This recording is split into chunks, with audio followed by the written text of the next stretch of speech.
What's good, YouTube? It's your boy MarshTheKid back with another video, man. Today we got streamers who captured their final moments alive. Shout out to Chillin' Scares. Let's dive on there. Jean Parmenov, real name Raphael Gravin, was once the largest French streamer on Kick, as well as the fourth most watched creator on the platform as a whole. Viewers watched for his rage-filled reactions to losing in different games. And while he started off playing video games, he eventually transitioned into doing more IRL streams, many of which included him hanging out with other French streamers. He was on track to becoming even more famous. And with that goal in mind, Jean and his partners announced their biggest project to date in August 2025, a marathon stream. Put simply, they were going to stream every second of their lives for at least 10 days. And things went just as planned at first, with the marathon lasting over 12 days. But just when it seemed like the continuous stream would never end, a single tragedy brought everything to a halt. Just past midnight on August 18th, Jean went to sleep while still on camera. Not long after that, the stream showed him tossing and turning before calming back down. A few minutes later, a donation alert woke up one of the other streamers, who then tried to get Jean's attention. Jean, however, was completely unresponsive. They quickly ended the stream and rushed Jean. No, first of all, bro. Into the hunt.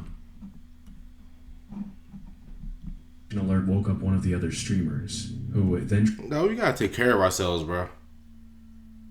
Bro, like, kudos to y'all for being successful in streaming, whatever. But bro, you gotta take care of yourself, man. Bro, stuff all over the floors, holes in the walls everywhere. Something spilled, and like some residue just spilled all over the counter. Like, come on, man. Come on, dog. This is nasty. Tried to get Jean the stream and rushed Jean to the hospital. Sadly, it was too late.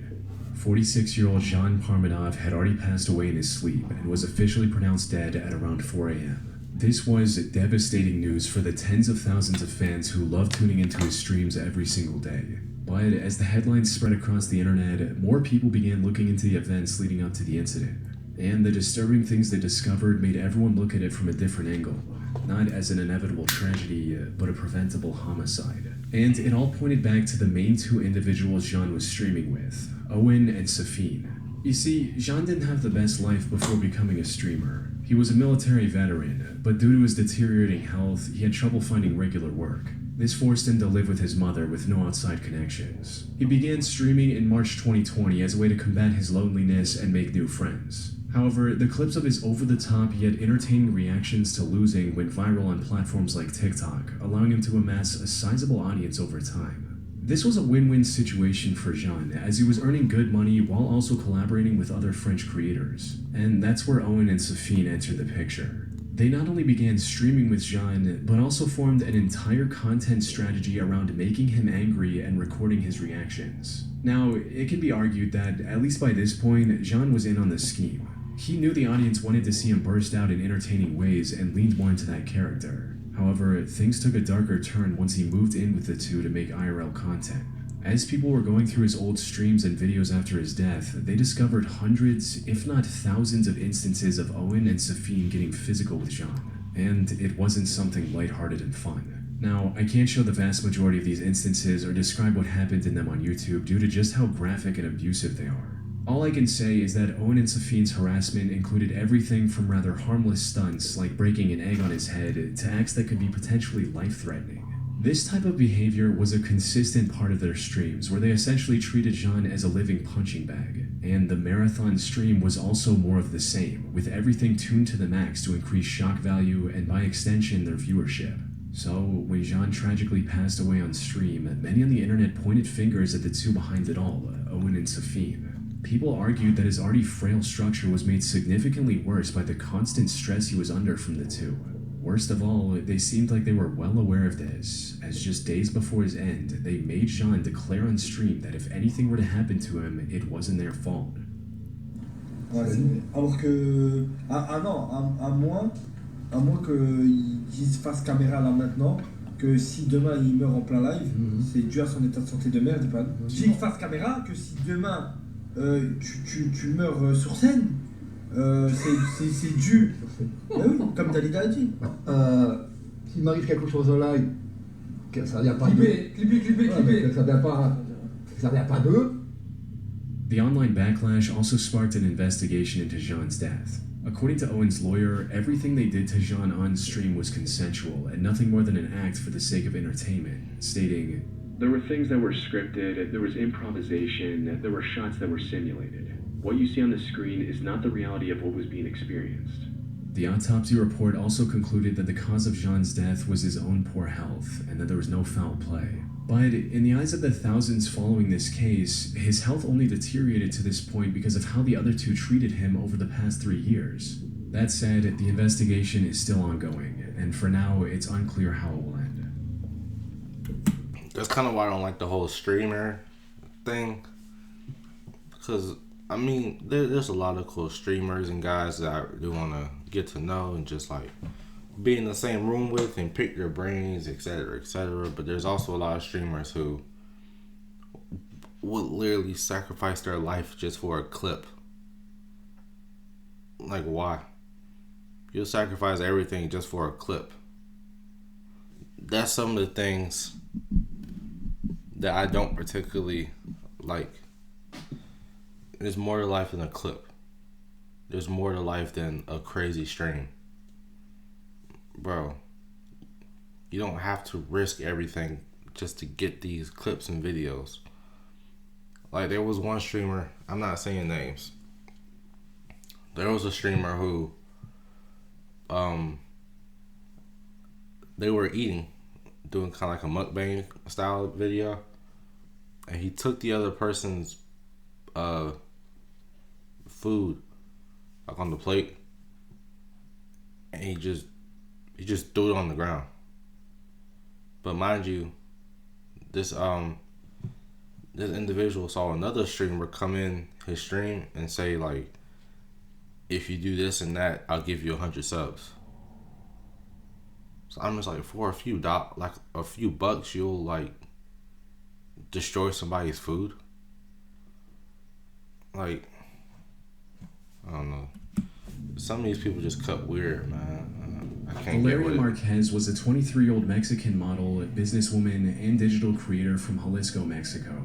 She showed interest in the world of beauty and fashion from an early age, and following her dream, managed to receive the title of Miss Rostro in 2021. The fame from this title allowed her to open her own salon named Blossom the Beauty Lounge in Jalisco, as well as kickstart her online career on platforms like TikTok and Instagram. In addition to posting her latest modeling photos, she also streamed on these platforms almost every day from her salon to share beauty and fashion with her viewers. Things were looking good for Valeria. She amassed over 320,000 followers across both platforms, with her eyes set on even bigger goals. However, before Valeria could realize these dreams, her life was cut short in an incident she had no way of anticipating.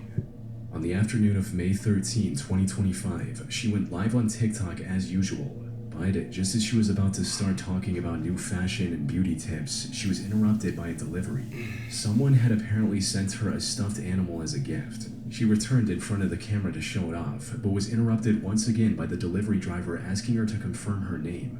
She then muted the stream to talk to the delivery driver, but as soon as she did, the guy pulled out a firearm and fired multiple shots at Valeria. By the time medics arrived, Valeria had already passed away. The killer had also fled the scene without a trace. The only clue police had to identify him was a single second of their voice that was broadcast live through Valeria's stream. Hola. Sí. Unfortunately, that hasn't been very useful.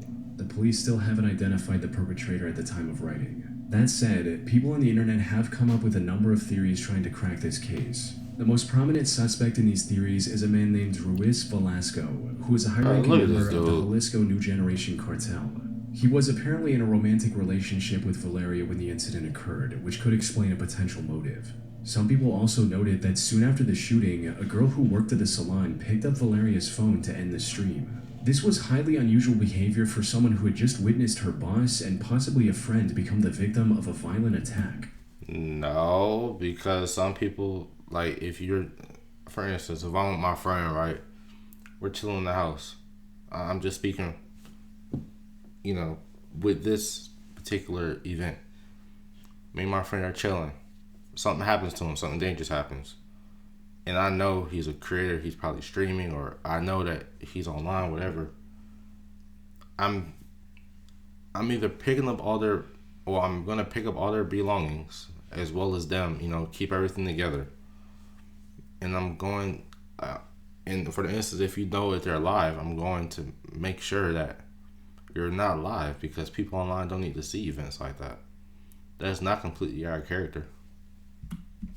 Where instead of calling an ambulance or police right away, her first instinct was to turn off the live stream. This odd behavior has led many on the internet to point her out as a possible accomplice of the killer. That said, there isn't any evidence to confirm or deny these theories for now, and the police haven't made much progress either, leaving Valeria's case unsolved for the foreseeable future. Dang.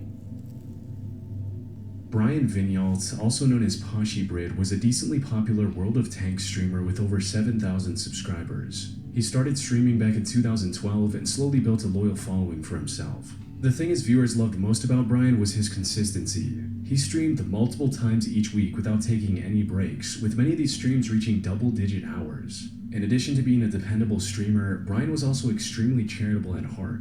He raised over $11,000 in charity over the years for veterans and notable organizations like the Make-A-Wish Foundation. On the night of February 19, 2017, he was doing another one of his charity streams for the Make-A-Wish Foundation. Now, usually when streamers do charity streams, they set certain incentives, like shaving or dyeing their hair at certain milestones. Brian, however, took a different approach and promised a continuous 24-hour stream to his audience instead. The plan worked as expected, allowing him to gather over $2,400 from his audience by the 20-hour mark. He also pledged to donate $500 of his own money in addition to all the donations. However, just as the long stream was about to end, something happened that no one could have anticipated. At around the 22-hour mark, Brian stepped away from the camera for a short smoke break, but he never came back. His audience, however, wasn't worried one bit. You see, Brian had already done multiple nearly 20-hour streams that week and was running on fumes during the charity stream. He was constantly dozing off and jolting awake as the 24-hour mark got closer. He was also just 35 years old and had no major medical issues. So, when he left the stream and never returned, most assumed that he'd likely just fallen asleep.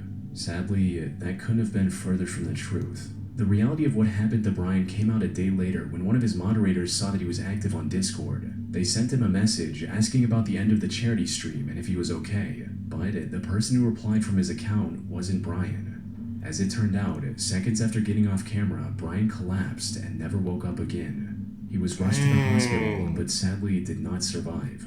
The person who responded to the moderator was a detective, combing through Brian's messages in hopes of finding a clue about his otherwise mysterious death, though the reason was fairly obvious to some of his fans. Put simply, Brian's death was likely the result of days of exhaustion and lack of sleep.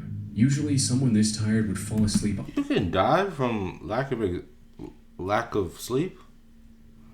Bro, I thought I thought you just get symptoms of depression or stress or something. I didn't know you could literally pass away from that.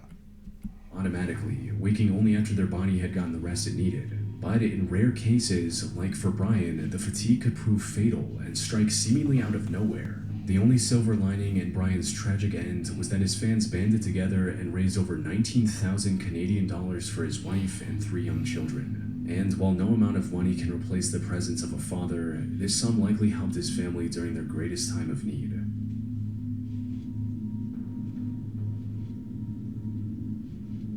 On August 31st, 2020, Ronald McNutt, better known as Ronnie, went live on Facebook. He streamed on the platform quite often and even had a small but dedicated fan base. These streams usually covered topics like comics, movies, and other pop culture stuff, as Ronnie had been a big fan of superhero media since childhood. And this stream looked no different at first glance. What none of the viewers tuning into this particular stream knew, however, was that they were about to become witnesses to a horrific tragedy.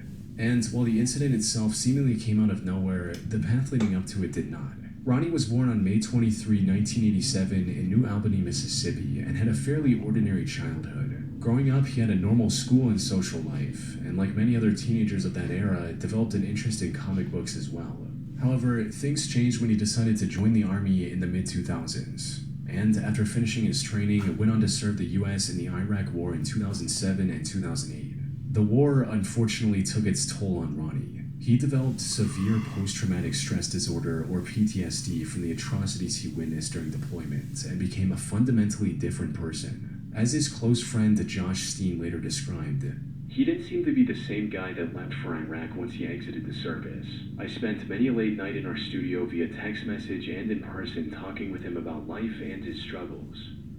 However, despite suffering from PTSD and depression, Ronnie tried his best to be the jolly guy he always was. He also spent much of his time raising awareness about the issue and trying to help other veterans who'd gone through the same experience as him. And when he wasn't advocating for veterans' mental health, he was working hard to get his life back in order, starting with getting a job in the local Toyota factory and also starting a relationship. His streams on Facebook, as well as his Just Us Geeks podcast with Josh, were also a part of his plan to regain some semblance of normalcy. The goal was to rekindle the love for superhero media he had before his military deployment. Fortunately, these efforts paid off, as Ronnie managed to settle into a fairly normal life over the next decade. At least, that's what it looked like on the surface. You see, according to those closest to him, Ronnie never received any professional help for his psychological struggles. To him, toughing it out was the best way forward. Sadly, there's only so much pressure the human mind can bear before it reaches complete hopelessness. For Ronnie, things began spiraling in August 2020. It started with him posting about missing his father on what would have been his 69th birthday on August 14th. Sadly, his father had passed away back in 2018. A few days later, he was fired from his job due to the pandemic. And if that wasn't bad enough, his girlfriend also broke up with him not long after. Ronnie might have been able to endure each of these incidents on its own, but facing them all at once proved too much to bear, resulting in him making the tragic, irreversible decision to end it all. On the 31st of August, he went live on Facebook with a firearm by his side. His friend John was one of the early viewers and quickly realized what was going on. He immediately called the police and also rushed over to Ronnie's house. In the meantime, he also contacted Facebook, hoping to get the live stream taken down before anything happened. Facebook, however, refused to take the stream down, stating that it did not violate any of their policies. Josh also tried to call Ronnie himself. You can have a fight. So you telling me on Twitch? No, okay, let's start on YouTube. You telling me on YouTube, I'm not going to say the word, but it's the equivalent to unalive. You telling me you can say that word, or you can't say the equivalent to unalive. You know, on Twitch, you can't even show certain body parts, but yet on Facebook, you can show firearms. You can show firearms and guns on Facebook. Like, really? But he did not answer. A few minutes later, Ronnie received a call from his ex-girlfriend, who was likely prompted by others to reach out.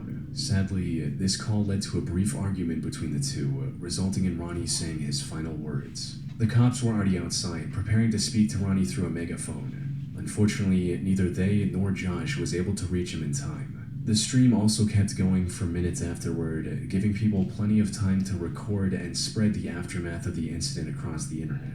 Platforms like Facebook and TikTok came under fire for not controlling the spread of the footage in time. Though, as more people became aware of Ronnie, looked him up online, and reached his Facebook profile, they were greeted with his somber final words in a final post reading, "Someone in your life needs to hear that they matter, that they are loved, that they have a future.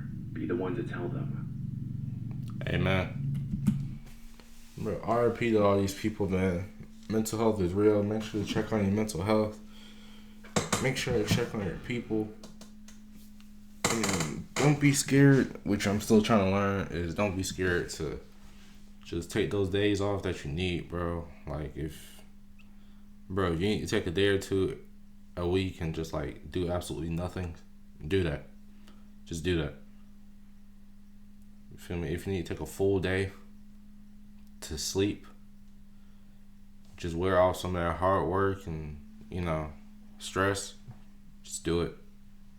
You ain't gotta go like all day, every day for years and years and years. Like, bro, you need a break. Take a break.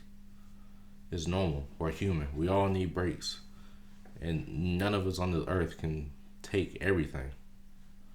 We all need some sort of time to decompress and just reset, restart. But RP these people, man, they were just on the unlucky side. But make sure to like, comment, subscribe. All links in the description, and we out, man.